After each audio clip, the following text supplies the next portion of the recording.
म्हणजे दंडघेर किती आहे तो घ्यायचा आहे आपल्याला. म्हणजे काही काही लेडीजचं कसं असतं की उजवा हात मोठा असतो आणि हे टोक, तर 10.5 हात कमरेचा हा घेर.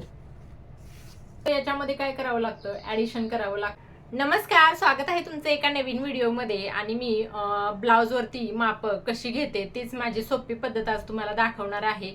व्हिडिओ शेवटपर्यंत पहा आणि चॅनलवर नवीन असाल तर चॅनलला सबस्क्राईब करा. आणि ही माझी पद्धत आहे ना माप घेण्याची, ती मला एकदम सोपी वाटते म्हणून मी आज तुमच्यासोबत शेअर करणार आहे. तर चला मग सुरुवात करूया वेळ न घालवता. इथे मी हा मेजरमेंट टेप घेतलेला आहे आणि इंचामध्ये मी माप घेऊन दाखवणार आहे तुम्हाला. तर हे इंच आहे आणि हे जे ही मागची बाजू आहे ना, हे सेंटीमीटर आहे बघा. तर इंचामध्ये आपल्याला ब्लाउजची माप घ्यायची आहेत. तर सुरुवातीला मी एका नोटबुक मध्ये तुम्हाला मी कशी माप घेते ना ते लिहून दाखवणार आहे.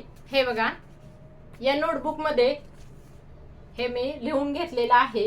म्हणजे मी कशा प्रकारे माप घेते, त्यामध्ये लांबी, छाती, शोल्डर, दंडघेर, हात लांबी, गळा लांबी आणि गळा रुंदी आणि कंबर म्हणजे कंबर घेर. तर आपण त्याचं मेजरमेंट आता ब्लाउज वरती घेणार आहे. मी एक ब्लाउज घेतलेला आहे तर त्यावरती मी तुम्हाला मेजरमेंट घेऊन दाखवणार आहे. हे असं आहे बघा, मी असं लिहून घेतलेलं आहे. सुरुवातीला आपला पॉइंट आहे तो लांबीचा आहे, म्हणजे ब्लाउजची लांबी. तर ती आपल्याला जो मागचा भाग आहे, पाठीचा भाग, तर तिथून आपल्याला घ्यायचे आहे. हे पहा, हा आहे ना, हा पाठीमागचा भाग आहे. तर इथे मागच्या बाजूला आपल्याला या शोल्डर पासून, हे शोल्डर आहे, तर इथून इथपर्यंत अशी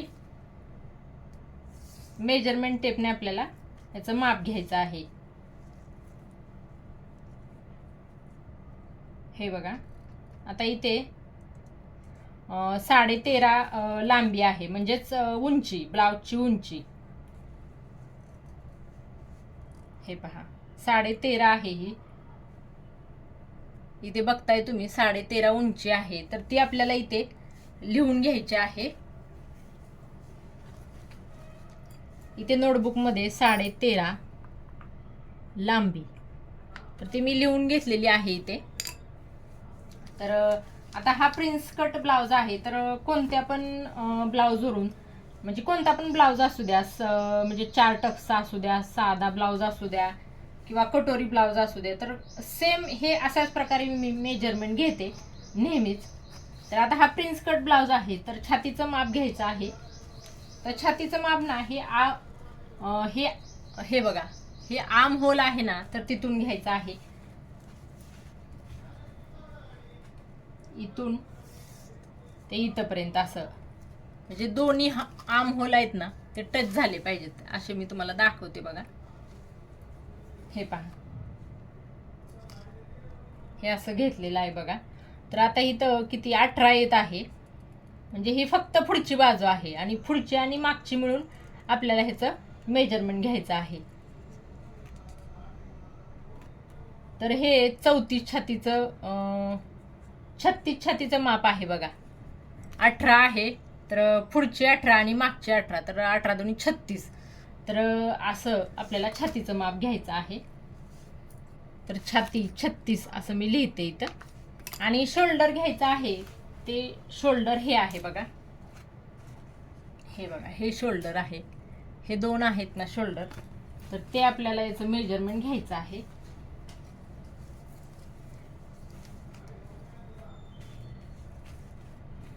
तर असं जास्त म्हणजे कसं पसरवायचं नाही का, आणि कट टू कट आपल्याला घ्यायचं आहे शोल्डर. हे पहा, आता इथे शोल्डर आहे 11.5 शोल्डर आहे. तर ते मी लिहून घेते 11.5 म्हणून. 11.5 इंच शोल्डर आहे. इथे आता दंडघेर घ्यायचा आहे आपल्याला, म्हणजे ही स्लीव्ज आहे ना, तर ह्या स्लीव्हचा घेर किती आहे, म्हणजे दंडघेर किती आहे तो घ्यायचा आहे आपल्याला.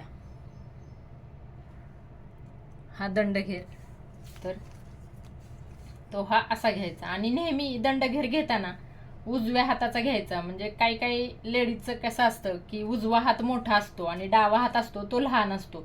मग घेताना नेहमी आपण उजव्या हाताचं माप घ्यायचं आहे बघा. तर इथे 5.5 आहे, म्हणजे ही एकच बाजू 5.5 आणि इकडची 5.5 म्हणजे 11 इंच झालं हे. 11 इंच ते मी लिहून घेते इथं. हात लांबी घ्यायची आहे, तर ही हात लांबी आहे बघा. ही पाहताय तुम्ही, ही स्लीव्ज आहे, ही स्लीव्ज आहे. तर याची आपल्याला लांबी घ्यायची आहे. तर ही अशी घ्यायची आहे बघा. इथे ही स्लीवचं हे टोक आणि हे शोल्डर बसलं हे टोक. तर 10.5 हात लांबी आहे. गळा लांबी घेताना ना नेहमी सुरुवातीला पुढचा गळा आपल्याला म्हणजे पुढच्या गळ्याचं माप घ्यायचं आहे. तर ते इथून असं तिरकं घ्यायचं आहे बघा. इथे शोल्डरला वरती टेप लावायचा आणि खाली असा हा तिरका करायचा. तर हे म्हणजे पुढचा गळा 6.5चा आहे. तर तो गळा लांबी आहे ना, तर त्यामध्ये 6.5 लिहायचं आणि पुढचा गळा असं लिहायचं, पुढचा गळा. आणि मग मागचा आपण तो नंतर घेणार आहे. आणि गळा रुंदी म्हणजे ही आहे ना शोल्डरची ही पट्टी, तर ही गळा रुंदी, तर ती किती आहे? गळा रुंदीची पट्टी बघा ही 2.25 आहे. 2.25 म्हणजे आपण 2.5 घेऊ, गळा रुंदी 2.5 घेऊ आपण. आणि आता राहता राहिला कमरेचा घेर आपल्याला घ्यायचा आहे.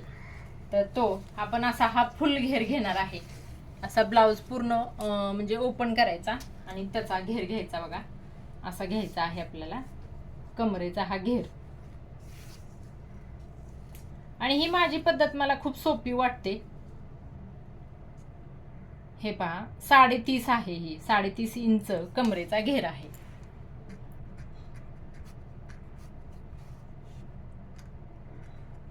आणि आता राहिला आपलं कुठलं मागच्या गळ्याचा म्हणजे माप घ्यायचं राहिलेलं आहे. तर ते पण आपण घ्यायचं आहे.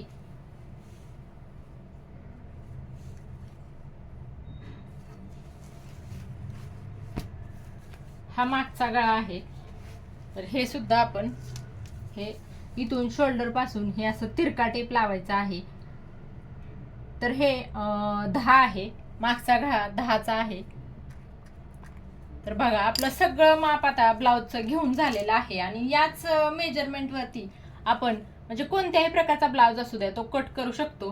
तर ही पद्धत माझी तुम्हाला कशी वाटली ते मला कमेंटमध्ये नक्की सांगा. असं माप सगळं मी लिहून घेतलेलं आहे बघा. आणि हे लिहून घेतलेले मापानुसारच आपण ब्लाऊज पीसचं कटिंग करताना म्हणजे करायचं आहे. फक्त याच्यामध्ये काय करावं लागतं, ॲडिशन करावं लागतं.